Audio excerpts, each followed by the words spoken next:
O último 26 de maio de 2010 foi um dia de festa no Vale do Silício. A Apple havia acabado de se tornar a maior companhia de tecnologia do mundo, desbancando a Microsoft do primeiro lugar.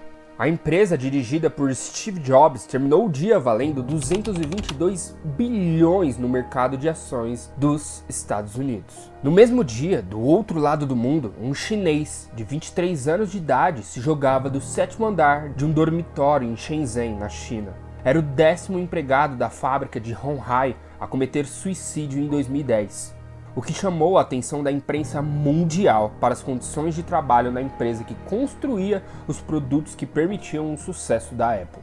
Entre eles, o iPod, o iPhone e até o iPad são confeccionados pelas mãos desses mesmos funcionários que estão se matando na China.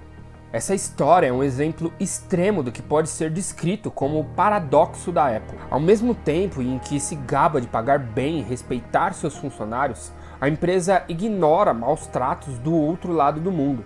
A mesma companhia que já foi símbolo de inconformismo e criatividade andou aparecendo no noticiário depois de censurar conteúdos e ameaçar jornalistas. O discurso da liberdade proferida por Jobs convive com uma prática autoritária e moralista.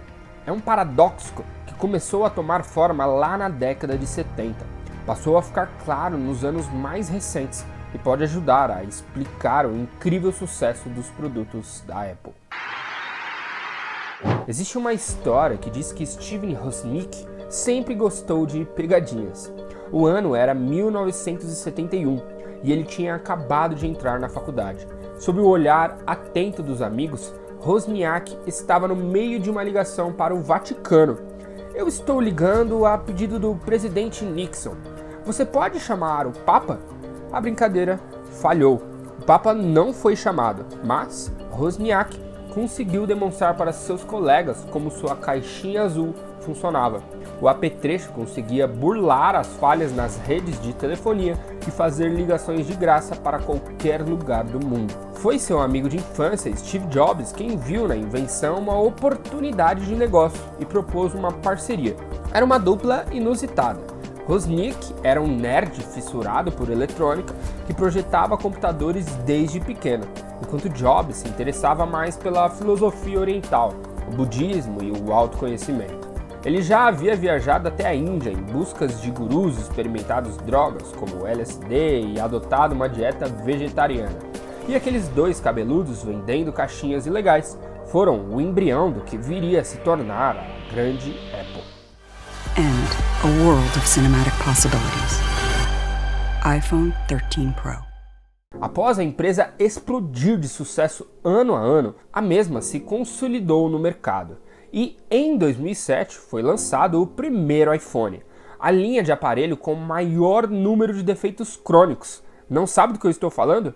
Apenas dê um Google em defeitos crônicos do iPhone. E pronto, são milhares e milhares de pessoas que gastaram centenas de reais em um sonho e infelizmente tem um dispositivo com defeitos que a própria Apple tem ciência disso, mas não faz nada.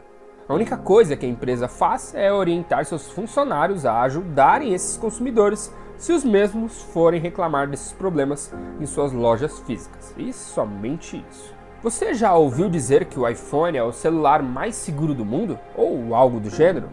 Bom, se você acredita nisso, provavelmente não conhece essa história que eu vou te contar. A própria Apple já confessou que os iPhones têm um problema crônico no chip de processamento da Intel. Bom, resultado disso, diversos famosos e anônimos tiveram fotos íntimas vazadas em todo o mundo do iCloud, que é o sistema de nuvem dos dispositivos da Apple. E somente em 2017 a Apple lançou uma atualização que supostamente inibia esses hackers de roubarem seus dados. Bizarro, né? Mas calma, só estamos começando. Uma coisa é fato, a Apple é uma das marcas mais famosas do mundo, mesmo tendo produtos absurdamente caros. E lógico, para conseguirem aumentar o seu lucro, procuram a mão de obra mais barata possível. Mas a Apple chega ao extremo disso. Segundo uma reportagem feita pela própria BBC, ao se infiltrar em uma fábrica que produzia componentes somente para a Apple, eles avistaram crianças trabalhando em linhas de produção, trabalhadores sem folga alguma e dormitórios em condições precárias para a sobrevivência humana. Os repórteres, a fim de irem mais profundo nesse lamaçal, começaram a se fingir de trabalhadores e foram forçados a trabalhar 18 dias seguidos, sem folga alguma. Sempre que os mesmos iam pedir folga, os patrões negavam solenemente, e os mesmos afirmaram que chegaram a ter que realizar turnos de 16 horas em um único dia, e eram orientados a dormirem no trabalho e não irem para casa. O salário desses indivíduos são extremamente baixos, pois o dia de trabalho deles gira em torno de R$25. Resultado de tudo isso, após essa reportagem ganhar o mundo, a Apple, simplesmente procurada pela BBC, não quis comentar o caso e simplesmente lançou uma nota dizendo que nenhuma outra empresa está a se esforçar tanto como a Apple para assegurar condições de segurança e justiça no mundo. Será mesmo? Após esse grande escândalo, a Apple trocou também seu fornecedor, mudando para a Pegatron, mas diversas reportagens foram feitas e comprovaram que nesta outra fornecedora as condições de trabalho eram desumanas. A Apple, por sua vez, disse que estava tentando ao máximo dar um mínimo de dignidade a esses indivíduos, mas após mais reportagens feitas, diversos jornalistas comprovaram que a situação dos trabalhadores nessa nova fornecedora da Apple era ainda pior que a antiga. Bom, mas chega, né, Vitor? Não é possível que a Apple não aprendeu. Bom, após a mídia descobrir que a Apple estava cheia de fornecedores com trabalho análogo à escravidão, os mesmos foram investigar todos esses fornecedores.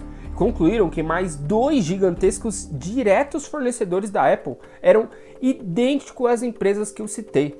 Cargas horárias desumanas, nenhum descanso para os funcionários, pagamento baixíssimo e outros horrores. Parece que a empresa que se firmou com sua base de liberdade de criação, rompendo na época as amarras do mercado de tecnologia, se transformando em uma das mais respeitadas empresas do mundo, se perdeu no caminho.